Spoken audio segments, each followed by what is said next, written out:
In die begin het God die ganse hemel en aarde geskep.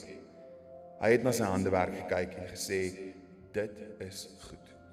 God het ons in hierdie volmaakte prentjie ingenooi, geskep volgens sy beeld om oor die hele aarde te heers. Maar ongehoorsaamheid van die mens het gemaak dat duisternis het die prentjie oorskadu. God het ons uitgeroep en gevra, waar is jy? God se plan is egter groter as die. Uit die as van gebrokenheid klink 'n hemelse fluistering. God beloof 'n groot nasie. Ten spyte van ons deurlopende mislukkings is God se kant van die verbond onvoorwaardelik en onveranderlik. Hy verander die koers en skep 'n nuwe pad wat lei na herstel. God self word mens, Jesus Christus. Hy bring vir ons hoop, vervulling, versoening en oorwin die duisternis. Alles voor Christus het na hom gewys en alles na Christus vloei vanuit hom.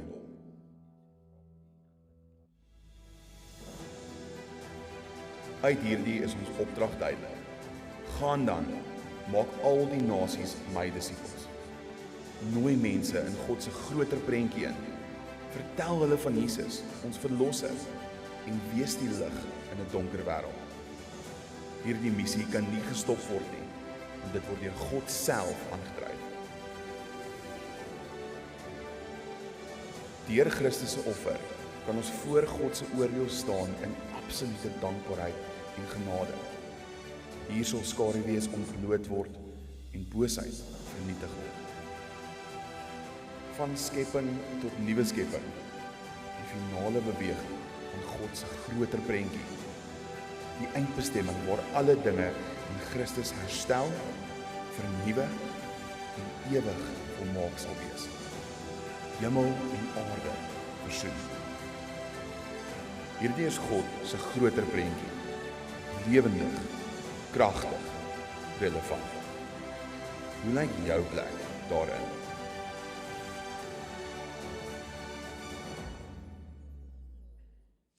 Goeienaand Morletta Kerk. Goeienaand Dr. Arnold, dit is lekker dat ons almal van julle hier het. En soos jy nou gesien het, is ons besig met ons 7-week reeks oor die groter prentjie. En ons gaan van Genesis 1 tot by Openbaring 22 gaan ons kyk wat het gebeur in die woord van die Here, om dit as 'n eenheid te lees. En ons het 7 groot gebeurtenisse uitgehaal om te sê, wat is dit wat God vir ons deur dit alles wil wys? En dat ons deel is van die groter prentjie. Nie net ek en my lewe waar ek beweeg nie, maar ek is deel van hierdie plek in geskiedenis, dat God 'n plan het met sy wêreld en sy skepping, en dat ek wil deel wees van daai plan. En ons probeer mekaar help om te vra, hoe is ek deel daarvan, en hoe kan ek die beste van my vermoë daarna luister, en aansluit by waarmee God besig is. So laasweek het julle nou gesien in die recap video, het ons gepraat oor die skepping. So hierso het ek 'n baie mooi plant hier by my, en hierso sien julle, dit lyk baie mooi, dis baie pragtig, God het alles goed gemaak, hy het dit perfek gemaak, hy wou nie gehad het dit moes uitdraai soos wat dit uitgedraai het nie, en toe baie vinnig in die Bybel, na Genesis 1 en 2, kom ons by Genesis 3, en dis waar ons vanaand is, by die sondeval, of by wat ons vanaand dit wil noem, die rebellie, die opstanding teen God, waar daar die mens in opstand gekom het met wat mooi en met wat goed en met wat reg was, hoe God dit geskep het. En hy wou nooit gehad het dit so wees nie, maar wat toe gebeur is, toe as gevolg van die keuse wat die mens maak, wat ons nou gaan lees uit die Bybel uit, toe kom ons agter dat hierdie skepping word verniel. Die skepping word gebreek, en hierdie mooi skepping wat God gemaak het, soos daai plant is wat julle gesien het, word eintlik iets nie so mooi gemaak nie, as gevolg van die mens. En ons hou aan om te breek en te knak en seer te maak, dit wat God mooi gemaak het. En soos julle laasweek gehoor het, as deel van die metafoor van die driehoek, was dit God en die skepping en die mens. En toe in die sondeval in week 3, toe kom daar 'n breek. Daar kom eintlik 'n knak in hierdie verhouding. En daar was 3 goed wat seer gekry het in die sondeval. Die verhouding tussen God en mens het seer gekry. Die verhouding tussen mens en mens het seer gekry. En die verhouding tussen mens en natuur het seer gekry. Want alles was nie meer so perfek soos wat God dit gemaak het in die tuin waar hy wou gehad het die mens moet bly nie. En vanaand mag dalk vir jou 'n bietjie ongemaklik wees. Dit mag dalk vir jou 'n bietjie sleg wees. Jy mag dalk hier uitloop vanaand en baie kwaad wees vir PC oor al die woorde wat hy vir jou gesê het, en dit is oukei. Want ek het vir 1 week in 52 free rein en vrye teels om net die waarheid te vertel sonder dat daar noodwendig 'n silwer randjie aan die einde van daai donker wolk is. In ander woorde, ek het 1 week in 52 om net te verduidelik wat is die toestand van die mens as gevolg van die sondeval. En dit is 'n donker prentjie. As jy gewonder het, hoekom is die wêreld so donker? Hoekom is daar soveel sleg in die wêreld? Hoekom is daar soveel seer in die wêreld? Hoekom is dinge so deurmekaar in die wêreld? Want dit is as gevolg van die sonde van die mens.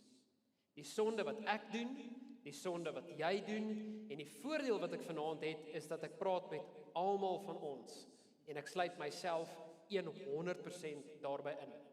Want ons almal is in dieselfde bootjie.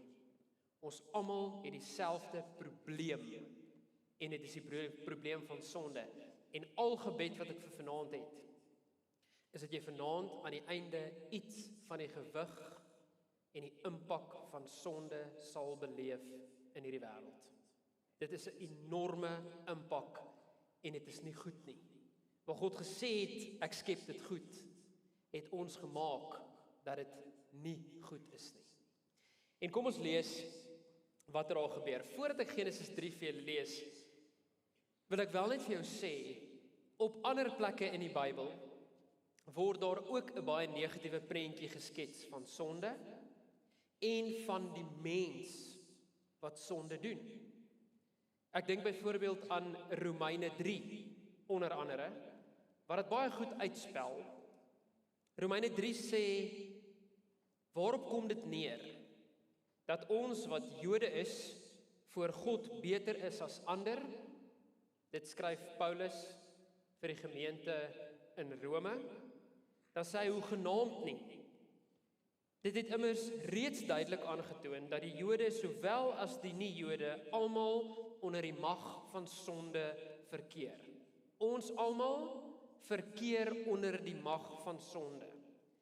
En dan haal hy die Ou Testament aan in Prediker 7 en dan sê hy, dit is soos die skrif sê, niemand is goed nie, selfs nie een nie. Daar is nie een wat verstandig is nie. Niemand wat ernstig na God soek nie. Almal het hulle rug op God gedraai. Almal het sleg geword. Daar is niemand wat die goeie doen nie, selfs nie een nie. Want as jy vir 'n oomblik gedink het, ek is oukei, jy is nie oukei nie. As jy vir 'n oomblik gedink het, ek is goed, jy is nie goed nie.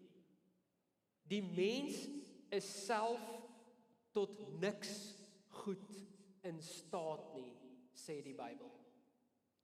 Ons harte en ons gedagtes is verleidelik of verleibaar.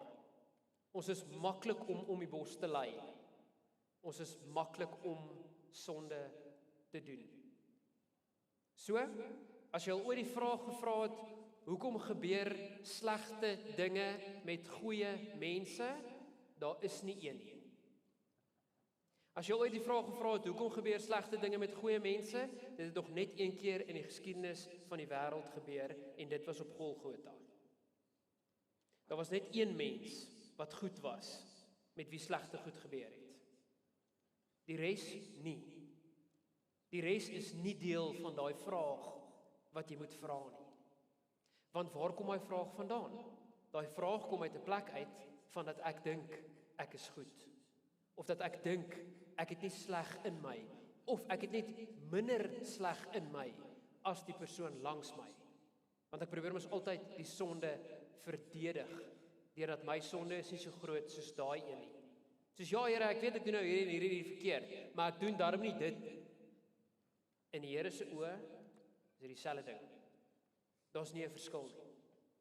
Want kom ons kyk, wat het presies in Genesis 3 gebeur? Genesis 3 vers 1 sê die opskrif, die mens oortree God se verbod. Die slang was listiger as al die diere wat die Here gemaak het. En hoor, hier kom die eerste vraag. Is dit regtig so? Vra hy vir die vrou. Het God regtig gesê, julle mag niks van die vrugte in die tuin eet nie? So, as jy net vinnig na daai vraag kyk, het God regtig gesê, dat julle niks van die vrugte in die tuin mag eet nie? So die eerste ding waarop jy moet let is, die vyand saai verwarring, en hy saai vertwyfeling in 'n mens. Is dit nou regtig so erg?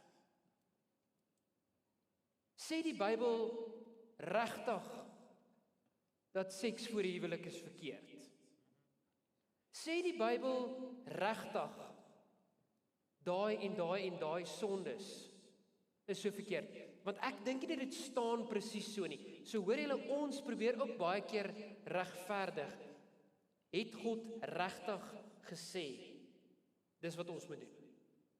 En in die tweede ding in daai vraag wat baie interessant is, as hy sê, het God regtig gesê, julle mag niks van die vrugte in die tuin eet nie? Hoor julle hoe dubbelsinnig is daai vraag?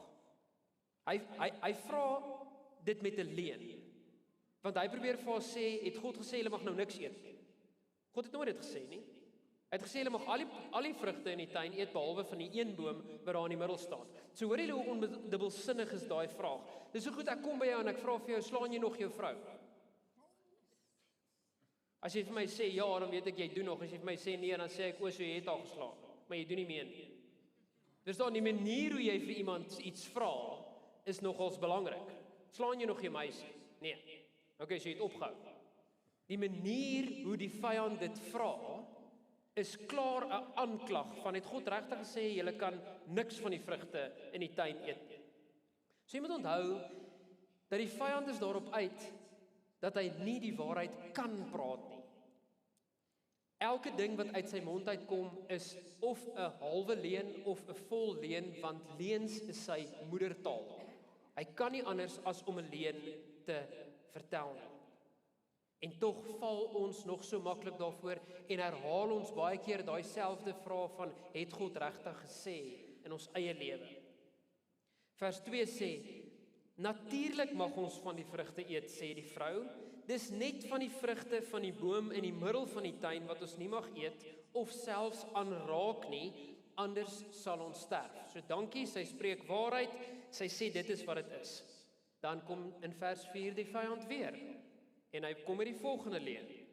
Julle sal nie sterf nie, sê die slang. Lynreg in teen met wat God gesê het. Vers 5, jok 'n bietjie verder. God weet dat julle oë sal oopgaan wanneer julle daarvan eet. Julle sal dan net soos God wees en weet van goed en kwaad. Julle sal dan net soos God wees. Daar kom die oersonde van die mens. Die oudste sonde van alle tyd, die eerste sonde van alle tyd, maar vandag nog net so relevant. Sy sê in vers 6, dit het die vrou oortuig. Toe sy gehoor het sy kan soos God wees, wanneer sy na die boom kyk, lyk die vrugte mooi en aanloklik. So dit lyk mooi. Geskik om 'n mens verstandig en slim te maak. Wat is die gevolg? Dit gaan my slimmer maak. Sy pluk 'n vrug van die boom, eet daarvan en gee vir haar man by haar. Hy het ook geëet. So vers 6 is so belangrik. Vers 6 moet jy beleef dat daar is die totale 4 dimensies van 'n mens word aangetas deur die sonde. Want sy het gekyk, en die Bybel sê ook, dat die oog is die venster waar alle kwaad begin. Want ons sien dit het vir haar mooi gelyk. Sy het besef dat sy gaan slim en verstandig raak as sy dit gaan eet, want ons almal neig mos daarna om slimmer te wees, om beter te wees. En toe het sy fisies ook 'n fout gemaak, daarvan gepluk, dit geëet, en sosiaal het sy die verhouding verbreek tussen haar en Adam ook, deur vir hom daarvan te gee. Vers 7. Toe gaan hulle oë werklik oop, en besef hulle dat hulle sonder klere is. Hulle het vye blare aan mekaar geweef en vir hulle omgehang om hulle self toe te maak. Teen die aand hoor hulle hoe die Here God in die tuin loop. Hulle kruip toe weg tussen die bome. Die Here God het na die mens geroep, waar is jy? So asof God nie weet waar hulle is nie. So asof God nie geweet het wat daar gebeur het nie. Dit klink baie vir my soos 'n tegniek wat ek nog steeds in my ouerskap ook gebruik, nê? As ek my kinders eintlik vra waarmee is jy besig, dan weet ek eintlik wat hulle doen. Ek gee net vir hulle kans om 'n ander antwoord uit te dink. Waarmee is jy besig? Ek weet wat hulle doen. Ek gee eintlik net vir hulle kans om iets anders uit te dink, of ek toets maar net eintlik so 'n bietjie hulle respons. God vra hierdie retoriese vrae vir sy kinders, en hulle kruip vir hom weg. Want hulle voel klaar die skuld van die sonde wat hulle gedoen het. Hulle voel klaar dat hulle nou moet wegkruip, asof hulle vir hom kan wegkruip. Asof ek en jy ons sonde vir die Here kan wegsteek. Asof jy jou gedagtes vir hom kan wegsteek. Asof jy dit wat jy kyk vir hom kan wegsteek. En dit wat jy dink, en dit wat jy sê, en dit wat jy doen as jy alleen is waar niemand dit sien nie, asof ons dit vir die Here kan wegsteek. Daar is geen manier nie, maar is in die mens se aard. Dis in ons geaardheid, in ons sondige natuur, om dit wel te wil doen. Vers 10 het die Here geantwoord, of die mens het geantwoord. Ek het u hoor aankom in die tuin en gaan wegkruip. Ek was bang omdat ek sonder klere is. So hy kom nie eers met die waarheid uit nie. Vers 11. Wie het vir jou gesê dat jy sonder klere is? Vra die Here God. Het jy dan van die boom geëet wat ek jou beveel het om nie te eet nie? God weet dit klaar, hy vra dit. Hy gee eintlik vir die mense kans om te bely, om te sê. Vers 12, ja, erken die mens. Dit was die vrou wat u aan my gegee het, wat die vrugte vir my aangebied het, en toe het ek daarvan geëet. Gooi die bal dadelik soos 'n goeie buitesenter, paas, shift die blame. Sê nee, dis haar skuld. Dis nie ekkie, dis hulle. Dis sy wat dit gedoen het. Gooi dadelik. Wil altyd almal anders om ons blameer vir die gevolge wat ons sonde in ons lewe bewerkstellig. Dis nooit my skuld nie. Dis in ons geaardheid om eers te wil soek vir al die ander redes in my omgewing, of vir my onderwysers, of dis my vriende se skuld, of dis my ouers se skuld. Dis die manier hoe ek groot geword het se skuld. Dis omdat ek nie geld het nie se skuld. Ons sal alles en almal om ons blameer voordat ons in die spieël kyk. Vers 13. Daarop vra die Here God vir die vrou: hoe kon jy so 'n ding doen? Wat sê sy? Die slang het my bedrieg, antwoord sy. Dis sy skuld. Dis hoekom ek geëet het. Hy het my bedrieg. Die gevolge van sonde in jou lewe is wat jou seermaak en wat jou in 'n slegte posisie plaas. Dis nie die Here nie. Die Here het alles goed geskep. God is liefde. God is volmaak.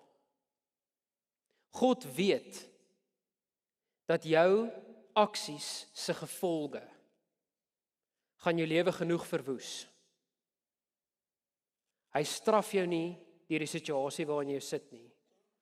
Daai situasie waarin jy is as gevolg van die keuses wat ons maak, of die keuses wat ander mense rondom ons maak, wat se gevolge ons seermaak. Meeste van die keer. Ek wil dit nie ooreenvoudig nie. Ek weet daar's verskriklik ander faktore wat 'n mens moet in ag neem. So moet my nie verkeerd verstaan as ek dit vir jou probeer verduidelik nie. En ek sê dit met die mooiste hart wat ek dit kan sê. Die gevolge van mense wat buite die riglyne van God se plan beweeg, maak seer en maak skade. En die besluite wat regerings neem, maak die onskuldige, in aanhalingstekens, op die grond seer. Dis as gevolg van die sonde van die mens, want God het 'n grens kom stel waarin die mens moet leef. Nie 'n grens om jou vryheid te inhibeer of te keer nie, maar 'n grens omdat hy weet binne daai grens sal jy veilig wees. As jy buite daai grens gaan begin beweeg, dan gaan die gevolge van buite daai grens beweeg jou seermaak of die mense naby aan jou of rondom jou seermaak. Dit is wat sonde kom doen. So, hier begin toe nou die gevolge van sonde in vers 16. Vir die vrou sê hy, ek sal jou swangerskap moeilik maak. Met pyn en lyding sal jy kinders in die wêreld bring. Jou begeerte sal na jou man wees, maar hy sal oor jou heers. Vir die mens of vir die man sê hy, jy het deur jou vrou laat ompraat en van die vrugte geëet wat ek verbied het om te doen. Daarom vervloek ek die grond. Jou hele lewe lank sal jy met swaar kry, sukkel om 'n bestaan daaruit te maak. Jou hele lewe lank, tot aan die einde van jou dae, sal jy met moeite werk om iets te hê om te eet. Aan die einde van jou lewe sal jy weer terugkeer na die grond waaruit jy geneem is, want jy is van stof gemaak en jy sal weer stof word. 'n Paar van die gevolge van wat in die sondeval gebeur het. Hoekom? Omdat die oersonde of die kernsonde van die mens se hart is om te sê ek wil eintlik soos God wees. Ek wil eintlik 'n God wees in my wêreld en in my omstandigheid. Dis hoekom die Bybel ook met groot vrymoedigheid kan sê dat geld is die wortel van alle kwaad. Hoekom? Want as daar geld is in die wêreld waarin ons leef, is daar meeste van die keer mag. En as daar mag is daar ego. En as daar ego is ek belangrik. En wat wil ons almal wees? Belangrik. Want ons wil soos God wees. Ons wil slimmer wees. Ons wil beter wees. Ons wil oor ander baas spelerig wees. Ons wil in beheer wees van ons lewe, sodat ek die shots kan call in my lewe, nie die Here nie. Ek wil vir myself 'n toekoms bou waarin ek gemak kan beleef. Ek wil vir myself 'n toekoms bou deur genoeg geld bymekaar te maak, so ek sal eerder werk en laat werk my lewe oorneem en die ander goed wat in die lewe belangriker is as werk afskeep, want ek gaan 'n sukses van my lewe maak. Ek sal dit self doen. Dit is die oersonde van die mens. Ek sal dit self doen. Want ons sondige natuur neig die hele tyd daarna toe om belangriker, groter, beter te wees as wat ons eintlik is.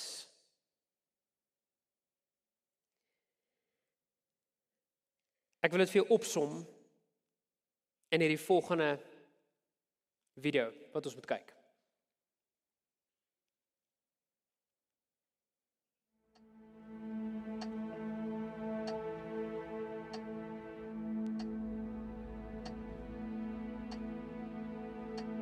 I don't even know what I'm doing here.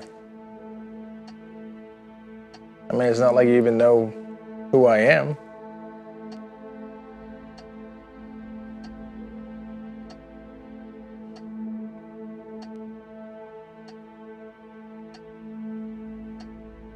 You prayed and believed your whole life. Never done anything wrong. And here you are. You're the nicest person I know. I am the meanest. You have dementia. My life is perfect. Explain that to me. Sometimes the devil allows people to live a life free of trouble because he doesn't want them turning to God. Their sin is like a jail cell, except it's all nice and comfy and there doesn't seem to be any need to leave. The door is wide open. Till one day, time runs out. The cell door slams shut. And suddenly, it's too late.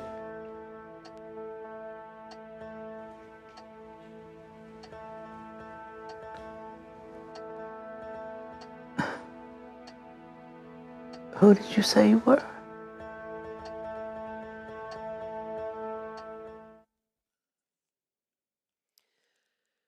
Wat die sonde kom doen, is dit wil vir ons 'n illusie skep van waar die lewe veronderstel is, of waar ons dink die lewe moet gaan. En nie waar die lewe regtig vir die Here gaan nie. Ons word maklik verlei deur al die dinge in die lewe wat die wêreld vir ons probeer voorhou as geluk, wat die wêreld vir ons probeer voorhou as vryheid, en wat die wêreld vir ons probeer leer is, dan het jy dit gemaak, dan is jy suksesvol, dan kan jy maak asof jy beter is as ander mense, en dit is eintlik 'n tronk waarin die wêreld jou wil plaas. Want ons lees soveel plekke in die Bybel dat ware geluk net op een plek gevind kan word. En dit is by jou Skepper. Ons lees op soveel plekke in die Bybel dat dit gaan nie oor aardse dinge nie. Ons lees op soveel plekke in die Bybel dat dit gaan nie oor ons gemak nie. Dit gaan nie oor net om 'n lekker lewe te leef nie. Want ons is verkoop aan daai prentjie van wat die lewe veronderstel is om te wees deur die wêreld. Deur wat sukses is. En dat jy onafhanklik moet lewe van enigiemand om jou. En dat jy dit self moet maak. En as jy dit nie gemaak het nie, is jy 'n mislukking. Dit is nie in God se oë die waarheid nie. Dis nie volgens God se standaarde so nie. Want ons laat onsself toe om deur al 4 van hierdie dimensies van ons lewe die sonde te laat inkruip en 'n houvas op ons kom hê, sodat ons self dit eintlik op 'n tyd begin glo wat die wêreld vir ons probeer sê. Nie wat die Here vir ons probeer sê nie. Op 'n spirituele vlak is Eva se vertroue in God vergiftig, omdat sy God se waarheid en goedheid begin bevraagteken het. Hoeveel keer het ek en jy nie al in ons lewe God se goedheid en sy waarheid bevraagteken nie? Dit is sonde wat die spirituele dimensie van jou lewe aanval. En ons dink dit is oukei. Ons dink ons gaan skotvry daarvan afkom en dit gaan geen impak op ons hê nie. Intellektueel het die mens gedink dat deur hulle rasionele denke is ongehoorsaamheid regverdigbaar voor die Here. Ten spyte daarvan dat jou intellektuele vermoëns 'n Godgegewe vermoë is en 'n genadegawe is uit sy hand. Maar ons sal dit ook gebruik om onsself belangriker en slimmer te laat klink of wees as wat ons regtig is, of as ander mense, om ons ongehoorsaamheid te regverdig. Selfs as ons vanaand hier gaan uitloop met daai stuk ongemak binne jou en hoe kwaad jy vir PC gaan wees as jy hier uitloop vanaand, is omdat ons dit tot 'n mate wil nog steeds regverdig. Ons wil sê ja maar.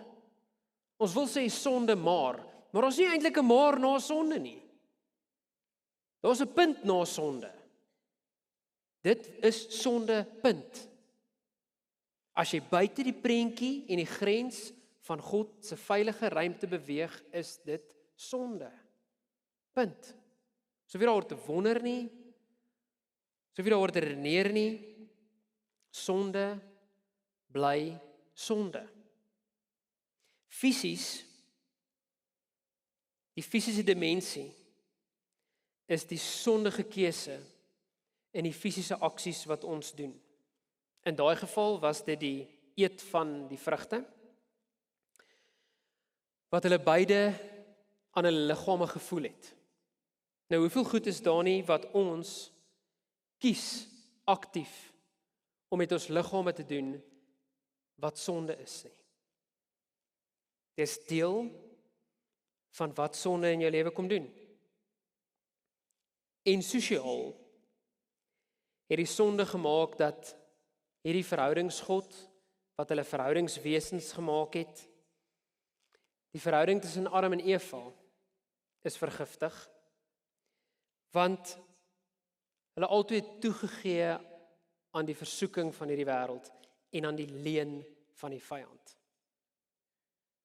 En so kry ons verhoudings seer. Soos ons in verhoudings met mekaar staan, kry dit seer as gevolg van ons sonde en die keuses wat ons maak. En as jy ooit gewonder het of daar enige sonde is wat vir God groot of klein in sy oë is, daar is nie een nie. Ons as mense het 'n hiërargie begin plaas aan sonde. Dis erger as dit en dit is erger as dit en dit is erger as dit. Vir God, sonde bly sonde. Daarom is ek nie enigstens beter af as enigiemand anders in die wêreld wat sonde doen nie, want die sonde bly dieselfde. En dan sal jy sien later van Genesis 4 tot by Genesis 11 is hierdie hele ding besig om net eintlik te eskaleer en 'n sneeubal effek te hê van sonde en die impak daarvan in individue se lewe in die Bybel, in samelewings en in nasies se lewens.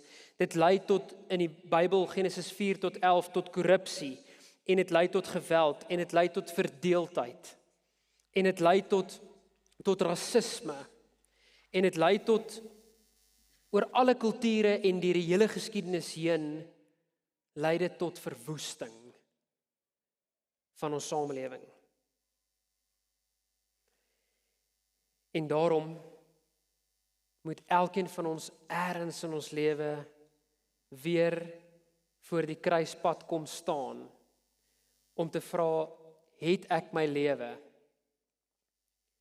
en my sonde al ooit aan God kom bely? Het ek al ooit kom om verskoning vra? En ja, ons almal wat in hierdie gebou sit, het 10 en al.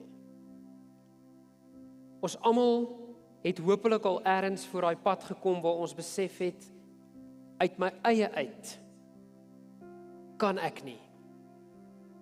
Uit my eie uit sal ek nooit goed genoeg wees nie. Ek het soveel dinge van hierdie wêreld wat my gedagtes en my hart kom infiltreer en kom aanval en kom seermaak, dat ek hierdie prentjie begin koop het van gemak is die belangrikste. Ek kan hierdie sekere goed vir God wegsteek en hy sal nie daarvan weet nie. Ek jaag hierdie drome na wat eintlik baie min met God se koninkryk te doen het. En ek stel so baie goed voor God in my lewe. As ons eerlik mekaar moet wees, is ons almal daar. Ek luister in hierdie week 'n video toe ek nou my voorbereiding doen van 'n ou wat 'n preek gegee het baie lank terug, 'n ou oomie. En toe sê hy, as jy so baie tyd aan entertainment spandeer in jou lewe, watter entertainment dit ook al is,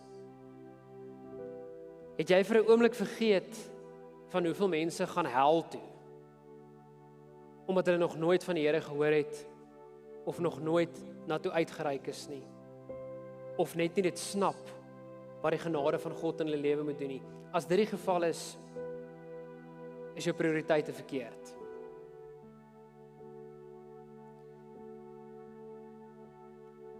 Die voordeel is, dat later in hierdie reeks, gaan jy die oplossing vind. Want God het alreeds vir Genesis 3 'n oplossing kom gee, omdat hy geweet het dat die mens dit gaan kies. En omdat hy geweet het dat die mens gaan rebelleer teen God. En dis hoekom ons eerder die woord rebellie wil gebruik in hierdie reeks, as net die sondeval. Want sondeval kan dit jy laat klink asof dis iets waarin jy nou geval het, en is alles Adam en Eva se skuld, eintlik Eva se skuld, en dan Adam se skuld. Maar sondeval het nou maar net met die eerste mense gebeur, en nou is ek 'n resultaat daarvan. Nou is ek 'n resultaat van die skepingswerk van Adam en Eva. En ek moet nou hard werk om my geld te verdien en my kos te verdien. Die rebellie teen God, as gevolg van die sondeval, kom al van die vyand se tyd af in die hemel. Toe soos die Bybel hom op ander plekke in die Ou Testament noem, Lucifer 'n engel was en teen God gerebelleer het en soos God wou wees en uit die hemel gewerp is op die aarde om te sê, jy sal nie in God se teenwoordigheid kan wees verder nie. Dis rebellie teen God. En baie keer is ons besig om ons lewens in te rig op 'n plek van rebellie sonder dat ons dit eers baie keer agterkom. Daai subconscious sin wat ons so maklik doen. Maar later in hierdie reeks gaan jy meer hoor oor wat God se plan, wat hy reeds gemaak het vir die sonde is. En hoekom ons uit hierdie plek van donkerte uit vir God kan prys. Want ek kan dit nie uit my eie doen nie. Ek is nie goed genoeg nie. Jy is nie goed genoeg nie. Maar God is goed genoeg. God is so goed dat hy 'n plan kom maak het. Maar vir vanaand gaan ons stil staan by watter een van hierdie dimensies in jou lewe moet jy vanaand weer voor die Here kom bring.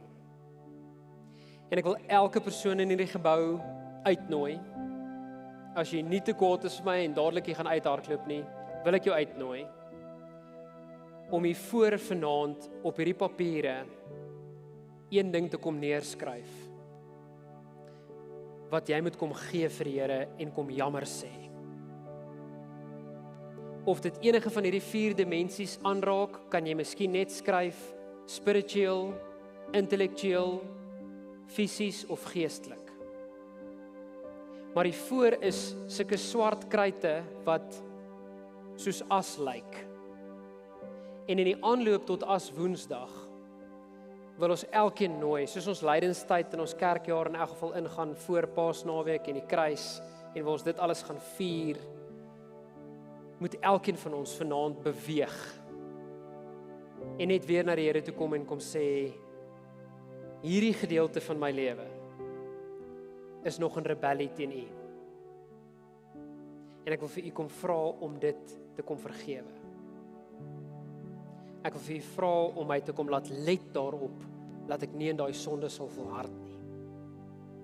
So ons Heilige Gees vulstasie vanaand gaan hier in die auditorium by een van hierdie 4 tafels gebeur, maar dan wil ek vir jou vra, dat jy nie daai papiertjie ergens sal los nie.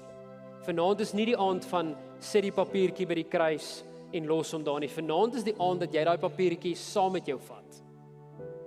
En dat jy daai papiertjie hierdie week by jouself sal hou. Sodat jy herinner sal word deur hierdie hele week, wat is daar wat jy nog vir die Here moet gee? Wat is die area in jou lewe waar die leuns van die vyand of die leuns van hierdie wêreld nog die oorhand in jou lewe kom kry en sonde veroorsaak binne jou? Miskien is dit trots, miskien is dit ego, miskien is dit dat jy dink dat jy diep binne jou eintlik dink jy's beter as mense. Miskien is dit dat jy sekere sondes in jou lewe nog probeer regverdig, soos om saam met jou ou of jou meisie in te trek voordat jy getroud is, seks voor huwelik, drank, dwelms, enigiets wat fisies miskien met jou lewe te doen het. Miskien is dit net daai sinnetjie van, het God regtig gesê, hierdie is sonde. As die Heilige Gees jou vanaand convict, skryf jy dit op 'n papiertjie neer en jy sit hom in jou sak en jy vat hom saam met jou. En jy hou hom hierdie week by jou. Totdat ons mekaar volgende week weer sien, wat ons praat oor die belofte, wat God kom maak het as gevolg van die sonde en daarna. Kom ons sluit die oë en ons vra dit vir die Here. Here, ons wil vanaand eintlik in 'n plek van rou wees, oor dat ek so maklik, so baie dinge bo U stel in my lewe. Here, ek wil U kom vra om vir my te kom wys, wat is daar in my lewe wat ek by U moet los? Wat is daar waarvoor ek moet jammer sê?